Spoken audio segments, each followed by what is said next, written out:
আমি যেখানে আছি এই নদী বৃহত্তম বাংলাদেশের বৃহত্তম নদীর মধ্যে একটি, নাম পদ্মা নদী। এখানে একজন মাছ ধরার চেষ্টা করছে ঝাঁকি জাল দিয়ে। তো আগের মতো মাছ নদীতে নেই। এই নদী সম্পর্কে একটু বর্ণনা দিচ্ছি। পদ্মা নদী এটা ভারত থেকে উৎপত্তি। ভারতের নাম হচ্ছে গঙ্গা এবং ভারতের হিমালয় গঙ্গোত্রী নামক হিমবাহ থেকে এর উৎপত্তি হয়েছে। পদ্মা নদী বাংলাদেশে প্রবেশ করেছে চাঁপাইনবাবগঞ্জ এর শিবগঞ্জ উপজেলা দিয়ে এবং পদ্মা নদীর তীরেই রাজশাহীটা অবস্থিত। পদ্মা নদী থেকে বাঁধ দিয়ে পদ্মা নদীকে রক্ষা করা হয়েছে। এই পদ্মা নদী মিলিত হয়েছে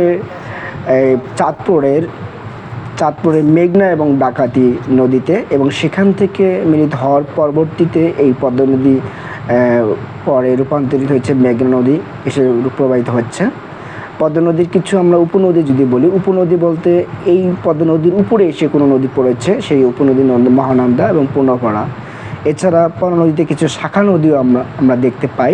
এই শাখা নদী এই পদ্মা থেকে বিভিন্ন শাখা হয়ে চলে গেছে, কুমার, গড়াই, ভৈরব, মাথাভাঙ্গা, মধুমতি, আড়িয়াল খাঁ, কপোতাক্ষ ইত্যাদি।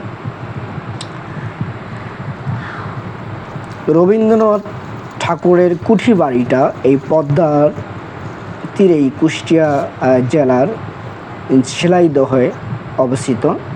এখানে রবীন্দ্রনাথের পিতামহ প্রিন্স দ্বারকানাথ ঠাকুর 1807 সালে এই অঞ্চলে জমিদারি পান এবং পরবর্তীতে 1869 সালে রবীন্দ্রনাথ ঠাকুর এখানে জমিদার হয়ে আসেন। পদ্মা নদী উপরে আমরা এখানে একটা হার্ডিস ব্রিজ দেখতে পাই, যেটা এছাড়াও নতুন পদ্মা ব্রিজ, যেটা আমাদের দক্ষিণবঙ্গের সাথে ঢাকা শহরের অনেক সেতুবন্ধন সৃষ্টি করেছে এবং অর্থনৈতিকভাবেই প্রচুর উন্নতির ধারক হিসেবেই আমরা চিনি।